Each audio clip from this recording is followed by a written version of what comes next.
Au vu de la situation économique instable à l'échelle mondiale, la dernière chose que la Fed veut, c'est faire en sorte que le dollar américain se raffermisse davantage.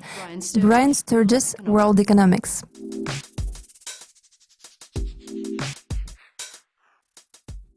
Il reste moins de 2 semaines avant le référendum britannique sur la sortie de l'UE et la dernière semaine complète de trading précédant le référendum bat son plein.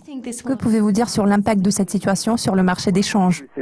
Les sondages d'opinion les plus récents ont montré que la balance commence à pencher du côté de la sortie, ce qui a ajouté de la pression sur la livre sterling au cours des derniers jours. Cette incertitude s'est répercutée sur d'autres marchés en provoquant une volatilité accrue. La date du référendum approche à grands pas. À mon avis, quelle que soit l'issue du référendum, la volatilité de la livre britannique pourrait persister pendant une période prolongée. Les variables économiques fondamentales indiquent que la monnaie britannique restait légèrement surévaluée par rapport au dollar américain jusqu'à il y a une semaine. Il est à noter que le taux de change de cette paire fondé sur la parité de pouvoir d'achat suggère que la livre britannique évolue actuellement près de la parité avec la devise américaine.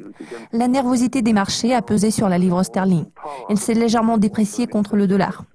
À court terme, nous prévoyons que la tendance à la dépréciation de la livre britannique va se poursuivre. À plus long terme, nous nous attendons à ce que la paire sterling-dollar s'établisse à 1,38. Ce niveau est dicté par les données fondamentales. Bien sûr, la livre risque de se déprécier davantage sous le poids de toutes les incertitudes autour du Brexit. En revanche, la monnaie britannique devrait regagner du terrain dès que le marché aura découvert la réponse définitive à la question concernant le Brexit. Ce mercredi, la Fed annoncera sa décision sur les taux d'intérêt. Le marché ne prévoit pas de relèvement lors de cette réunion, étant donné la dégradation de la situation sur le marché du travail et une augmentation peu significative du PIB au premier trimestre. Partagez-vous cette opinion? Qu'est-ce que cela peut signifier pour l'économie américaine? Le rythme de la croissance économique des États-Unis a effectivement ralenti au premier trimestre. Les indices des directeurs d'achat sont apparus inférieurs aux attentes. En revanche, au deuxième trimestre, la situation s'est quelque peu améliorée.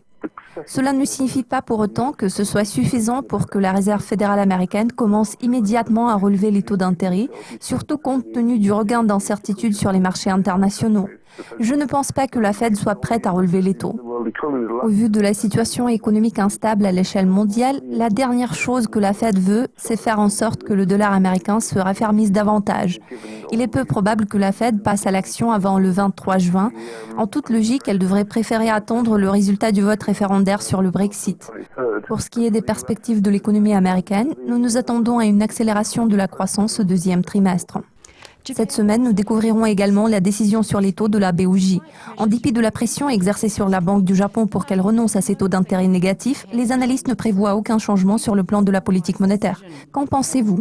En ce qui concerne la parité de pouvoir d'achat, nous pouvons constater que le yen japonais est surévalué d'environ 19% par rapport à son niveau fondamental.